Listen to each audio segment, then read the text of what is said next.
Hi, welcome to my channel. എൻ്റെ പേര് പ്രിയങ്ക. അപ്പോൾ ഇത് ഞാൻ അപ്പാർട്ട്മെൻറ്റിലാണ് താമസിക്കുന്നത്. അപ്പോൾ എൻ്റെ കിച്ചണിൽ ഉള്ള കുറച്ച് ചെടികളാണ്. പുറത്ത് ഭയങ്കര തണുപ്പായതുകൊണ്ട് ഞാൻ ഈ ജനലയുടെ അടുത്ത് വെച്ചേക്കാണ്. അപ്പോൾ ഇത് പനിക്കൂർക്ക, ഇത് നമ്മുടെ കറിവേപ്പിലയുടെ ചെടി. ഈ തണുപ്പത്ത് അത് എങ്ങനെയൊക്കെയോ ഇങ്ങനെ രക്ഷപ്പെട്ട് വരുന്നത്. നന്നായിട്ട് വലുതാവും, പക്ഷെ വീണ്ടും തണുപ്പ് കൂടുമ്പോൾ അത് പകുതി ചത്തുപോവും, പിന്നെ ഇങ്ങനെയൊക്കെ നിൽക്കും. ഇനി ഇതിൽ വേണ്ടത് ഇത് ബേസിലാണ്. ബേസിലിൻ്റെ വെച്ചിട്ടുള്ള ഒരു വീഡിയോ ആണ് ഞാൻ ഇന്ന് ചെയ്യുന്നത്. അപ്പോൾ ഈ ഇലയാണ് ഞാൻ പറിച്ചെടുക്കാൻ വേണ്ടിയിട്ട് പോകുന്നത്.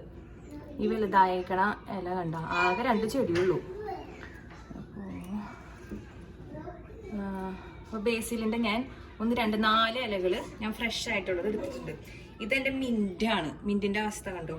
ഇതിന്മേ ഇങ്ങനെ ഒരു തരം സ്പൈഡർ മൈറ്റ്സ് എന്ന് പറഞ്ഞിട്ട് ഒരു തരം പ്രാണി ഇതുമ്മ കംപ്ലീറ്റ് വരാം. ഞാൻ കുറേ ഇത് കളഞ്ഞിട്ടും ഇത് വീണ്ടും വീണ്ടും ഇതിങ്ങനെ വന്നുകൊണ്ടിരിക്കുകയാണ്. സിനമണിൻ്റെ നമ്മുടെ പട്ട പൊടിച്ച് പൗഡറൊക്കെ ഇട്ട് കൊടുത്തിട്ടുണ്ട്, എന്നിട്ടും അത് ഓടിപ്പോണില്ല ഈ മൈറ്റ്സ്. എനിവേ, ഇത് വെച്ചിട്ട് നമുക്ക് ഒരു സാൻഡ്വിച്ച് ഉണ്ടാക്കുന്നതാണ്, പനീനി ഉണ്ടാക്കുന്നതാണ് ഞാൻ കാണിക്കുന്നത്. അപ്പോൾ ദേ ഒരു സ്കില്ലറ്റ് വലിയ ഒരെണ്ണം ഞാനിവിടെ ചൂടാക്കാൻ വേണ്ടിയിട്ട് വെച്ചിട്ടുണ്ട്. ഇത് ചൂടായിട്ടുണ്ട്. ഇനി ഈ ഒരു ബ്രെഡ്, നല്ല ഇറ്റാലിയൻ ബ്രെഡൊക്കെ കിട്ടുകയാണെങ്കിൽ അത് നല്ലത്. ഇതൊക്കെ ഞാൻ സാധാ ഒരു വൈറ്റ് ബ്രെഡാണ് എടുത്തേക്കുന്നത്. ഇതിൻ്റെ മേലെ ഞാൻ ബ്രഷ് ചെയ്ത് കൊടുക്കാൻ വേണ്ടിയിട്ട് പോകുന്നത് ഒലിവ് ഓയിലാണ്. ഒലിവ് ഓയിലുള്ള ഭാഗം താഴത്തേക്കായിട്ട് ഞാൻ വെച്ചു. ഇനി ഇതിൻ്റെ മേലെ മോസറല്ല ചീസ് ഉണ്ടെങ്കിൽ ഏറ്റവും ബെസ്റ്റ്. അപ്പോൾ ഇല്ലാത്ത കാരണം ഞാൻ അമേരിക്കൻ സിംഗിൾസ് വെച്ച് കൊടുക്കാം. ഇനി അതിൻ്റെ മേലെയായിട്ട് തക്കാളി, ഇത്രയ്ക്കും ഇതിലുള്ള ഒരു പീസ് തക്കാളി വെച്ച് കൊടുക്കാം. ഇനി ഇതിൻ്റെ മേലെ ആയിട്ട് ഞാനിപ്പോൾ ഫ്രഷായിട്ട് പറിച്ചേക്കണ നമ്മുടെ ബേസിലിൻ്റെ ഇല,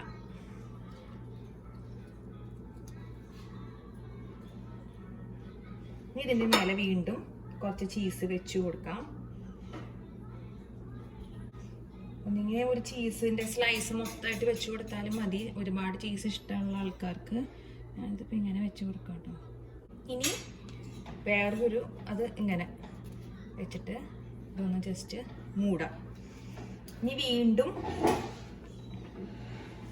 ഇതിൻ്റെ മേലെ ഒലിവ് ഓയിലൊന്ന് ബ്രഷ് ചെയ്ത് കൊടുക്കാം. ലോ ഫ്ലെയിമിലാണ് കിടക്കുന്നത്. ഞാൻ ഇനി ഇതൊരു പതുക്കെ ലോ ടു മീഡിയം ഫ്ലെയിമിലോട്ട് കുറച്ച് കൂട്ടാണ്. അടിഭാഗം കരിഞ്ഞു പോകാതിരിക്കാൻ വേണ്ടി പ്രത്യേകം ശ്രദ്ധിക്കണം.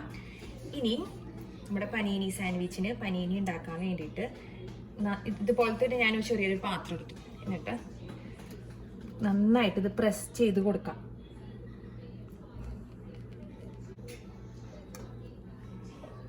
എന്നിട്ട് ഇത് അവിടെ തന്നെ വെക്കാം. ലോ ടു മീഡിയം ഫ്ലെയിമിൻ്റെ ഇടയിൽ കിടന്നിട്ട് ഇത് കുക്കാവട്ടെ. ചീസ് ഇങ്ങനെ മെൽറ്റായിട്ട് വരുന്നത് കാണാൻ വേണ്ടിയിട്ട് പറ്റുമെന്ന് വിചാരിക്കണ്. അപ്പോൾ ഇത് ആയിട്ടുണ്ട് ഇതിൻ്റെ സംഭവം. ഇത് പതുക്കെ ഇതിൻ്റെ മേലെ നിന്ന് എടുക്കാം. എന്നിട്ട് ഇതിങ്ങനെ ഫ്ലിപ്പ് ചെയ്ത് കൊടുക്കാം. എന്നിട്ട് വീണ്ടും ഒരു 1-1.5 മിനിറ്റ് നമുക്ക് വീണ്ടും കുക്ക് ചെയ്യണം. ഒരു 30 സെക്കൻഡ് വീണ്ടും ഇതിങ്ങനെ പ്രസ് ചെയ്യാം. ഇപ്പോൾ ആയിട്ടുണ്ട്. ഇതൊരു സർവിങ് പ്ലേറ്റിലോട്ട് നമുക്കിനി പതുക്കെ മാറ്റാം.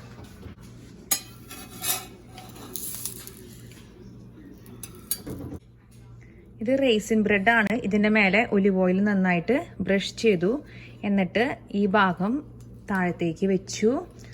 ലോ ഫ്ലെയിമിലാണ് കിടക്കുന്നത്. ഒരു ചീസ് വെച്ചു, ചീസിൻ്റെ സ്ലൈസ് വെച്ചു. മോസറല്ല ചീസാണെങ്കിൽ ഏറ്റവും ബെസ്റ്റ്. ഇനി അതിൻ്റെ മേലെയായിട്ട് തക്കാളി വെച്ചു. ഇനി അതിൻ്റെ മേലെയായിട്ട് നമ്മൾ ഫ്രഷായിട്ട് ഇപ്പോൾ പറിച്ച ബേസിലിൻ്റെ ഇല വെച്ചു.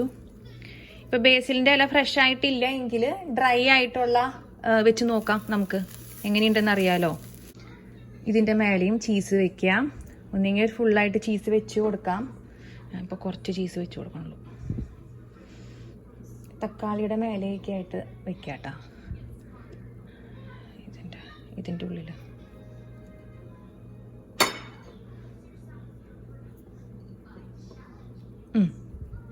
ഇനി നെക്സ്റ്റ് ബ്രെഡ് വെക്കാം.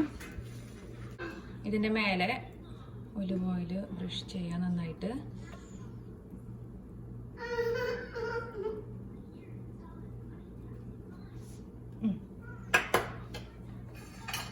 ഇനി ഇതൊരു ലോ ടു മീഡിയം ഫ്ലെയിമിൻ്റെ നടുവിലോട്ട് വെച്ചിട്ട് ഇപ്പം നമ്മൾ ഇത് പ്രസ് ചെയ്യാൻ വേണ്ടിയിട്ട് പോവാണ്. നന്നായിട്ട് പ്രസ് ചെയ്ത് കൊടുക്കാം. പനീനിയാണ് ഉണ്ടാക്കുന്നത്, അതായത് ഇറ്റാലിയൻ ഗ്രിൽഡ് ചീസ് സാൻഡ്വിച്ചിനെയാണ് പനീനി എന്ന് പറയുന്നത്. കാപ്രീസ് പനീനി എന്ന് പറയും. അതായത് മൊസറല്ല ചീസ്, ബേസിൽ, ടൊമാറ്റോ ഉള്ള കോമ്പിനേഷനെയാണ് ഈ കാപ്രീസ് എന്ന് പറയുന്നത്. അപ്പോൾ ഇതിപ്പോൾ മൊസറല്ല ചീസല്ല ഞാൻ വെച്ച് കൊടുത്തേക്കണേ, അതുകൊണ്ട് ഇപ്പോൾ സാധാ പനീനി. ഇത് പ്രസ് ചെയ്തു. ഇനി ഇത് അവിടെ തന്നെ ഇരിക്കട്ടെ. ഇതൊരു മീഡിയം ടു ലോ ഫ്ലെയിമിൻ്റെ ഇടയിൽ വെച്ചിട്ട് ഇത് നമുക്ക് ഒരു 3 മിനിറ്റ് കുക്ക് ചെയ്ത് എടുക്കാം. ഒരു 2-3 മിനിറ്റ് ആയിട്ടുണ്ട്. ഞാനിത് പതുക്കെ എടുത്തു, എന്നിട്ട് ഇത് ഫ്ലിപ്പ് ചെയ്തു. ഇനി വീണ്ടും ലോ ഫ്ലെയിമിലാണ്, ബിക്കോസ് ചൂട് കൂടുതലാണ് പാന്. നന്നായിട്ട് ഇതൊന്ന് പ്രസ് ചെയ്യാം. അപ്പോൾ ഈ ടൊമാറ്റോയും ബേസിലും നമ്മുടെ ചീസൊക്കെ കൂടി നന്നായിട്ട് നല്ല ടേസ്റ്റി ആയിട്ട് ഇപ്പോൾ വരും. 1.5 മിനിറ്റോളം ആയിട്ടുണ്ട്. മാറ്റാം. പനീനി കഴിച്ചിട്ടുള്ളവർക്ക് അറിയാം ഇത് എത്ര ടേസ്റ്റിയാണെന്ന്. ബേസിലിൻ്റെ ഇലയും ടൊമാറ്റോയും ചീസും ഒലിവ് ഓയിലും ഒക്കെ ചേർന്ന് ഒരു ഡിഫറെൻറ്റ് ഫ്ലേവർ, ഭയങ്കര യമ്മിയാണ്. സ്പിനാച്ച് പനീനിയാണ് റെസ്റ്റോറൻറ്റ്സിലൊക്കെ അവൈലബിൾ ആയിട്ടുള്ളത്. ഇതൊന്ന് ട്രൈ ചെയ്ത് നോക്കി. ഇതെന്തൊരു എളുപ്പമാണ്. അപ്പോൾ വീഡിയോ എല്ലാവർക്കും ഇഷ്ടമായിട്ടുണ്ടെന്ന് ഞാൻ വിചാരിക്കുന്നു. ഇതെന്തായാലും ട്രൈ ചെയ്ത് നോക്കണം. Thank you.